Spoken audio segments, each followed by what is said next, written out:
To go into screen share first, don't I? Well, after I've introduced you would be good. Oh, sorry. Too late. Oh, no. Leave it on. So welcome everybody to this Q&A session. The idea is that we are wanting you to engage with the EGM and to learn about the bylaws that we're asking you to agree to and have the opportunity to question us and get good understanding about it. So what we're going to do to start with is you have 3 trustees here that have been working on the governance. So myself, Janet Haynes, the President Simon Hill, and the Treasurer John McSkelly. The 3 of us have been doing all the work on this thing, so we know it pretty well. So we're here to answer your questions, but I think a lot of them might get answered during the course of the presentation that Simon's just going to make. So over to you, Simon. Please give us a good presentation. No pressure then. No pressure. Okay. Right. I'm assuming not everybody can see the screen. I can, so everybody else must be able to. Assume everybody can then. Right. This is just a summary of what I'm going to run through. I'm going to look very quickly at our existing instruments of governance. Very, very quickly look at the RPS strategic plan, because the new bylaws will help us to deliver the strategic plan. Explain why we need new bylaws, look at the benefits of the new bylaws, and then specifically I'm going to look at the new provisions. So we're not going to go through the bylaws bylaw by bylaw, we're just going to look at the key changes. And finally, we'll look at how the bylaws will influence the organisation of the RPS. So our instruments of governance then, we have a 3-tier system. We've got the Royal Charter at the top, which was granted in 2004. Immediately below that, we've probably got, no disrespect to the Queen, but we've got probably the most important level, which are the bylaws. And the bylaws describe how we administer and run the society. Below that, we've got the practical rules that help us to deliver what we need to deliver to the members and to the wider society. It's important to note that the bylaws and rules were last revised in September 2019. And I'll get back to that in a moment. So the Royal Charter then states the objectives of the society. It defines what we can do, what we may do, and what we must do, and how the society is run. And we know that the objects of our society are to educate members of the public in photography, the art and science of photography. The bylaws then set out at a high level how the society is run, and they can be amended at an AGM or, as we are doing this time, at an EGM. Now, I said I'd come back to the fact that the bylaws were last revised in 2019. Clause 16 of the Royal Charter is ambiguously written. It's more of a hindrance than a help, really, because Clause 16, when you ask the Privy Council what it means, the Privy Council says that any change to the bylaws must be sent to the Council for its approval. Otherwise, they're not valid.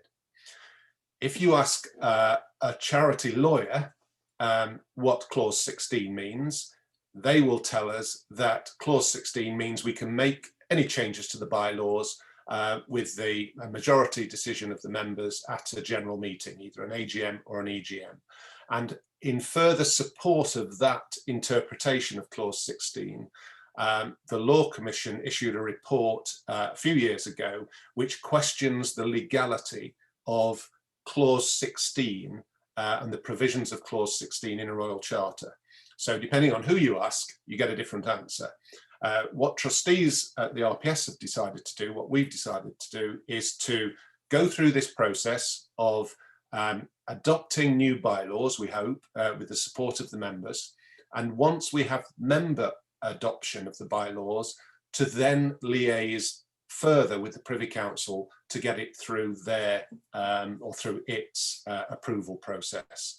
That might involve some very nuanced changes to what we approve, but it won't, and we'll make sure that it doesn't alter the substance or meaning of the bylaws that we hope we're going to approve. So that may come back to visitors shortly. And the third, the lowest section of the instruments of governance are the rules, and this clause 16 again allows us unambiguously to create rules that we can amend as an AGM or EGM. We don't require Privy Council for our rules.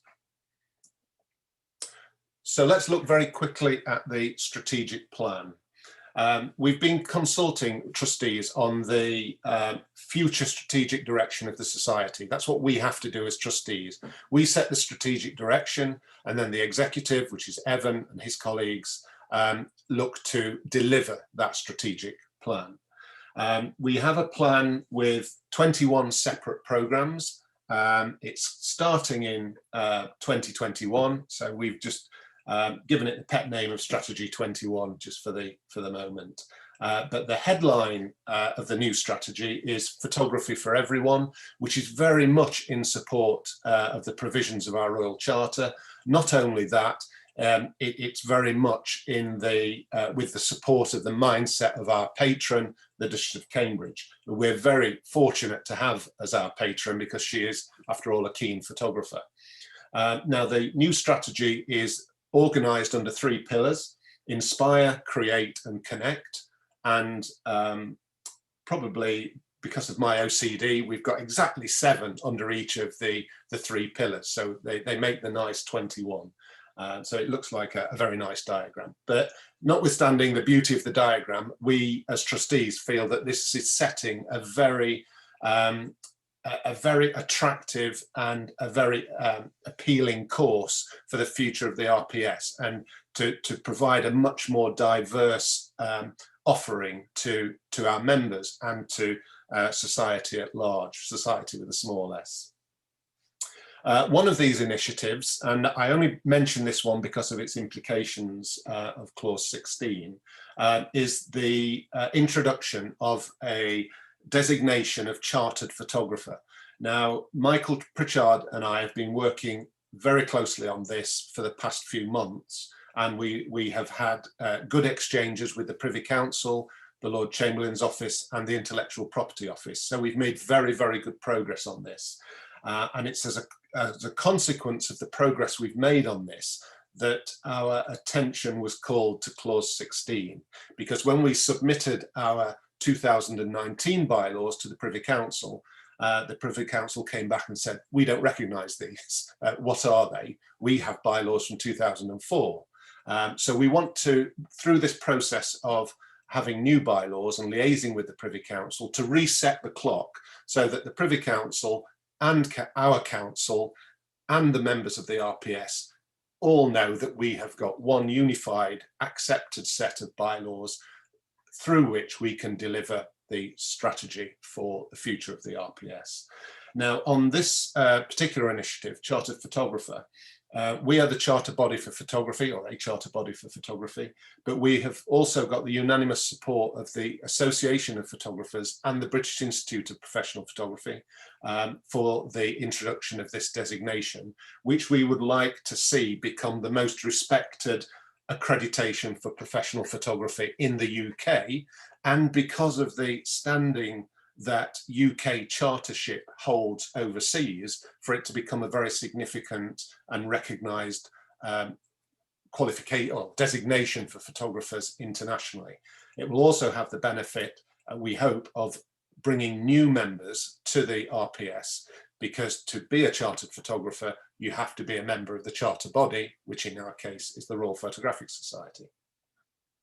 So to finish on that one, the regulations that Michael and I created for chartered photographer, following the template set by the Privy Council, is now with the Privy Council. We just have to get over the line with the bylaws for that to continue. So why new bylaws then? Why do we need them? I've given some suggestions to reasons that we would benefit from having new bylaws, but between 2004 and 2019, previous councils have made amendments with member approval, with member sanction, to the bylaws. As I already said, they're not recognised by the Privy Council, but we recognise them as our bylaws. So we as an organisation are running on the 2019 bylaws. However, the changes that have been made by previous councils have made the current bylaw set in parts disjointed and ambiguous. So we need to try and close that out so that there is no ambiguity over interpretation of the bylaws. Secondly then, as I've mentioned, we have no approval of the Privy Council, and that's something we want to address. Thirdly, you will remember perhaps the election of 2019. The election process raised some concern with some members, and consequently there was a report, an investigation into the conduct of the election, and a report was done by Michael King, who was previously with Stone King, our solicitors, and a recommendation of that report is that we revisit and revise our bylaws. So that's what we've been doing. We also need to create this new set of bylaws to support the strategic plan, which is, as I've already said, and we want to amalgamate the existing rules into the bylaws, because the difference between the bylaws and the rules and the provisions of those creates a further level of ambiguity beyond the ambiguity that's already in the bylaws. So we're looking to introduce, to merge the rules into the bylaws, and we will create a new tier, which will be regulations and terms of reference, which will be standard across the society. So if you're a special interest group or you're a region, there'll be regulations for the conduct of business within that group or within that region or chapter or on that committee, and terms of reference to help people manage their work within those particular departments of the organisation.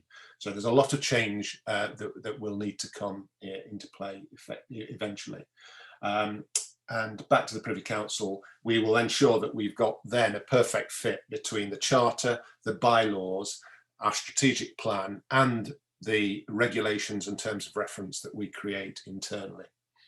So 3 principal benefits then from a new set of bylaws. Firstly, we will give more power to the members to determine the future of the RPS. Secondly, and perhaps most importantly, we will raise the standard of governance of the RPS and set it on a course for much more robust and professional governance moving forward. And thirdly, the new bylaws will allow us to be flexible and adaptive as we implement our strategy on very changing and challenging times. So to the new provisions then, what new provisions are the new bylaws going to give us? Well, 2.2, I'm not going to look at every bylaw, you know, in numerical order from 1 through to whatever the 30 odd are. I'm going to look at only the key new provisions. So 2.2b then, this follows best practice advice for charities and not-for-profit organisations. It will afford greater protection to members by raising the bar for proposing a change to the bylaws. And this goes a little bit further to preventing sort of malicious or self-interest proposals being brought just for a change. It will require more support in order for changes to the bylaws to be made. 2.6, this provides a further tier of protection. There's a requirement now, if we adopt these, for a 2/3 majority to effect a change to the bylaws, rather than a simple majority. So at the moment, we only need, let's say, sort of one more than half of the people present, whereas moving forward, 2/3 of those that are voting will need to ratify a change to the bylaws. So that makes things much more secure and much more in control of the members en masse for changes. Now, 16.6, it remains that any member of the RPS may stand for election as a trustee. So whatever else is provided for within the bylaws, it remains that any one of you or any one of us can stand as a trustee. This is irrespective of any recommendation or other information that comes out from the nominations committee. And I'm going to talk about the nominations committee later. Not much later, you'll be pleased to know. It's not a very long presentation. 17.1G then. It'll now be possible for members to remove an underperforming or unsuitable trustee from the board from council, from the Board of Trustees. That's not currently possible. So if we don't get it right, if we don't do what we should be doing as trustees, the members can remove us from that office. Article 20, bylaw 20, a standing committee for groups, regions and international members already exists. It's called the Standing Committee, and that will remain pretty much exactly as is, but it'll be renamed Members Committee, which better describes its composition and its function. And Members Committee will be able to call the board to account. It currently can't. The Standing Committee feeds back through the committee, through the groups and regions, whereas moving forward, it will link directly to trustees. So it will give a direct link to the Board of Trustees. Representatives Committee under clause 22 will do exactly the same. It will have an improved composition, and it will also be able to directly call the board to account.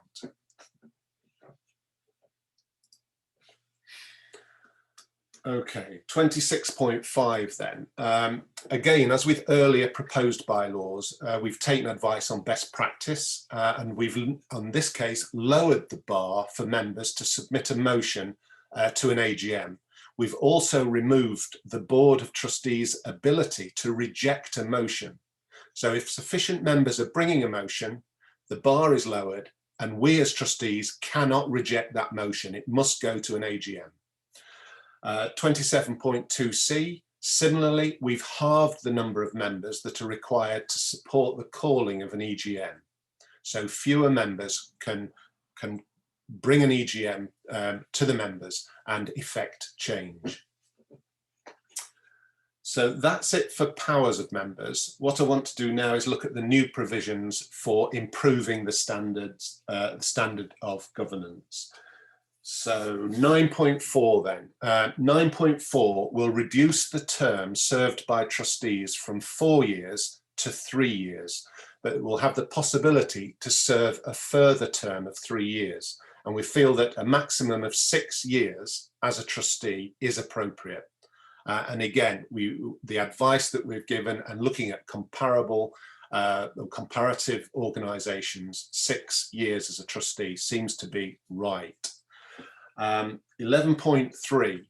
Now, putting aside the titular office of president, which is after all an honorific title, and it's a great honour to be president, a term the president is also the chair of the Board of Trustees. And it's the trustees thought that a term of 2 years for a chair of a board is a ridiculously short time for anyone as chair to lead real and effective change in almost any organisation, and the RPS is no exception to that.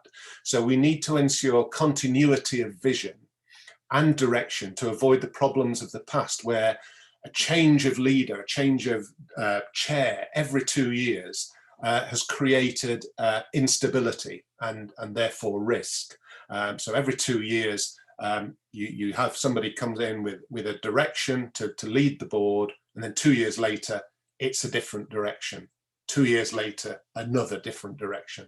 And it's a bit like running an oil tanker, perhaps. It doesn't take a huge amount of fuel to keep moving on a steady sea in the same direction. But the moment that sea gets choppy or rough, or you want to change direction substantially, you're going to be calling on more fuel. So in proposing this, we're seeking to discourage members for standing for president simply for the honour of being president, but they need to be able to function as an effective chair of the board and to lead the society through what will be extremely challenging times ahead. Now, there's a further change to the office of president, or the time served. Currently, a president serves for 2 years. We're proposing to keep that, but we're proposing to introduce the option of re-electing a president for a further 2 years, which will then give us that 4 years, that 4 years for a president to lead the society in a certain direction and to take the board and the society with him or her during that time. However, there is still the opportunity at 2 years to not re-elect the president. So we're not looking to elect a president for 4 years, just to give the option of 4 years if they're performing well. 12.1. Now, because of the importance attributed to the office of chair of trustees, which really has more to do with the running of the direction of the society than the office of president, we're proposing the introduction of a deputy chair. Now, the deputy chair will not only deputise for the chair when necessary, but more importantly, will work in partnership with the chair. It would be very easy for a chair to just coast from one board meeting to the next, doing the bare minimum to just keep things going, but the society needs far more than that if we're to survive. It's a demanding role, and I speak from experience, albeit short experience, but that role needs to be demanding and the workload needs to be shared. 14.2 then, all trustees will, and 15.2 actually, cover them both together. All trustees will serve a standard term of 3 years, as I've already said, and I've already covered the facility for re-election of elected trustees for a further term of 3 years under bylaw 9.4. 16.3 is an important one, partly for the same reason as providing for a potential 4-year term as president and the creation of the deputy chair role. We'd like to increase the size of the board from 10 to 12. The president, who is chair, remains an elected position, and the members will elect that office, but the treasurer becomes an appointed position. And because of the specific professional qualifications and experience that we need in a treasurer, we feel it's appropriate that that post should be an appointed post rather than an elected post. Okay. Oh, sorry. Hold on. Hang on. I'm going the wrong way. Right. Nominations committee. I said that I'd revisit this, and this is where we revisit it. The formation of a nominations committee is perhaps the single most important provision of the new bylaws. It's this committee that will help to secure the effective future governance of the society by introducing a robust skills audit and candidate selection for the positions of trustee. I can't think of any other charity or not-for-profit that elects its trustees or directors from its own membership simply on a popularity basis without any effective audit of firstly the required skills of the board, and secondly any effective audit of the actual skills and experience of the candidates and of the eventually elected trustees. Consequently then, there's perhaps little surprise that our society has moved in one direction, then a change in direction, then another, with every newly elected board, and at every change the magnitude of the crises increases and our resources become ever more depleted. Thus it makes it more difficult to work our way out of any crises that should occur. This has to change. If it doesn't change, the society may not exist by the end of this decade. And those are words that are not said lightly. Number 23 then provides for the requisition of the president and/or the board of trustees. Now, none of the foregoing removes power from the members, quite the opposite.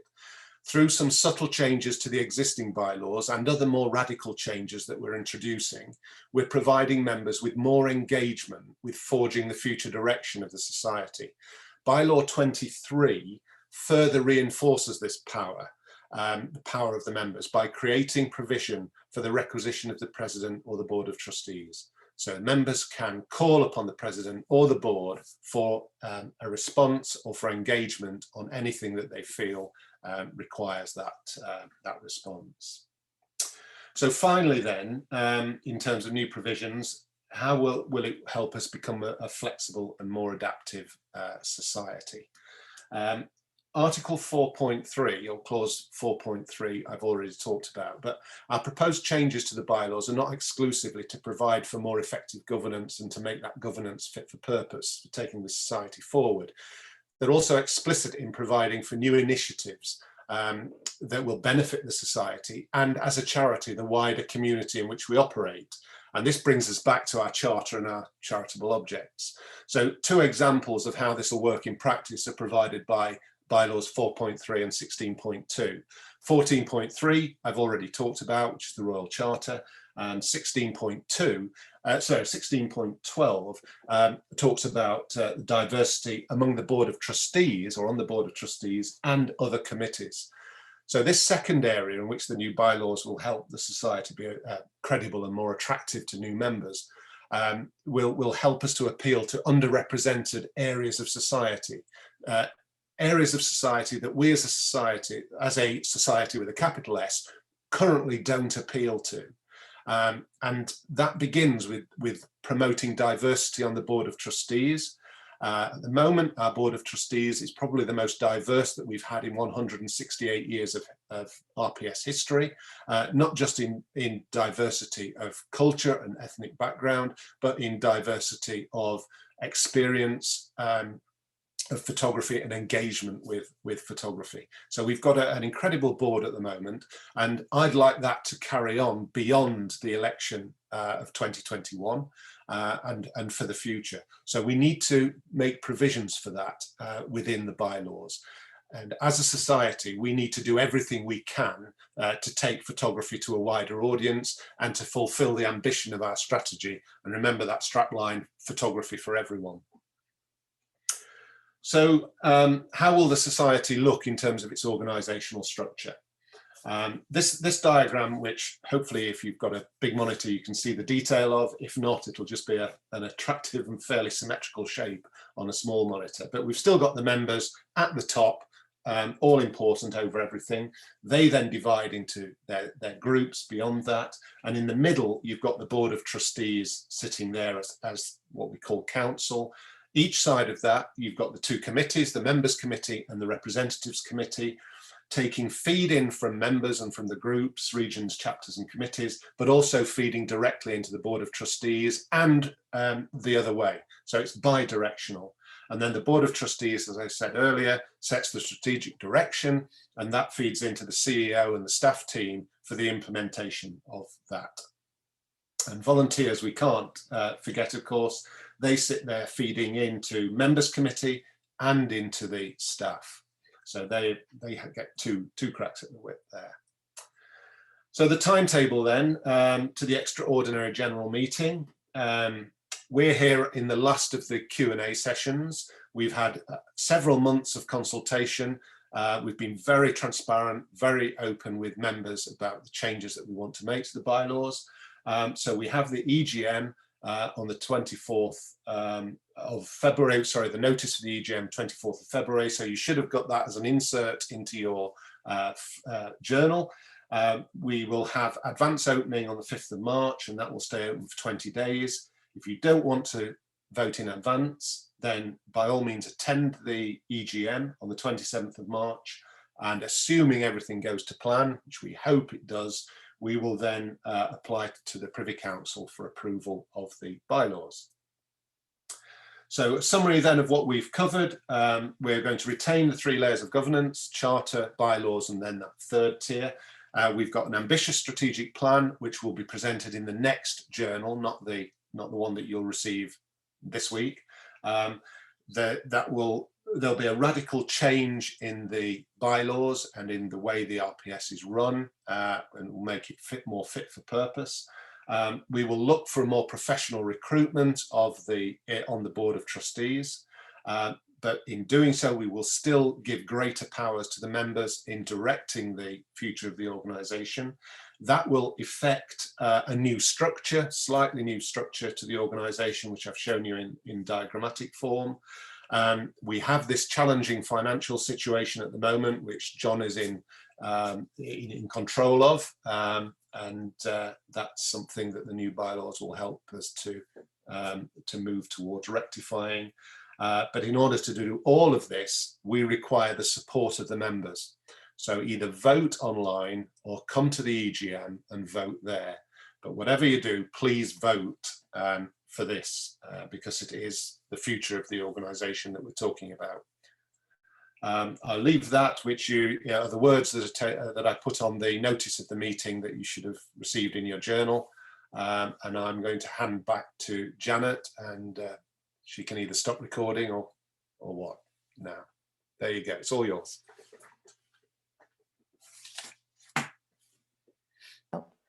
Many thanks, Simon. I'm really appreciative of that presentation, and I hope that that's helped to put things in perspective for the people that are with us tonight and those that are going to view the recording that we're just going to stop now.